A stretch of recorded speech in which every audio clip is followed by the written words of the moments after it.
మీరు చూస్తున్నది పులిహోరనే, కానీ మనం ఎప్పుడు చేసుకునే చింతపండు, లెమన్, మామిడికాయ పులిహోర కాదండి. డిఫరెంట్‌గా ఉసిరికాయతో చేసిన పులిహోర. ఇది ఎలా చేయాలో ఇప్పుడు చూద్దాం. దానికోసమని ఉసిరికాయలని ఇలా తురిమి పక్కన పెట్టుకోవాలి. నెక్స్ట్ ప్యాన్ పెట్టుకొని అందులోనే ఆయిల్ వేసి అది వేడైనాక పల్లీలు, శనగపప్పు, మినపప్పు వేసి మంచిగా ఎర్రగా వేగనియాలి. అది వేగిన తర్వాత అందులోనే నెక్స్ట్ ఆవాలు, జీలకర్ర, ఎండుమిర్చి, పచ్చిమిర్చి, కరివేపాకు వేసి మంచిగా వేయించుకోవాలి. ఇది వేగిన తర్వాత పసుపు, ఉప్పు వేసి ఒకసారి కలిపి స్టవ్ ఆఫ్ చేసి అందులోనే మనం తురిమిన ఉసిరికాయ వేసుకోవాలి. ఇది ప్యాన్ వేడికే ఇది మగ్గిపోతుంది.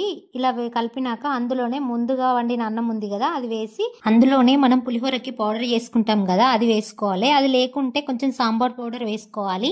ఇది వేయడం వల్ల టేస్ట్ అయితే బాగుంటుంది. ఉసిరికాయ తినడం వల్ల ఎన్నో హెల్త్ బెనిఫిట్స్ ఉంటాయి కదా, అందులోనూ సి విటమిన్ ఎక్కువగా ఉంటుంది. ఎప్పుడు ఉసిరికాయతో పచ్చడే కాకుండా ఇలా డిఫరెంట్గా ట్రై చేయండి. వీడియో నచ్చితే సబ్స్క్రైబ్ చేసుకోండి.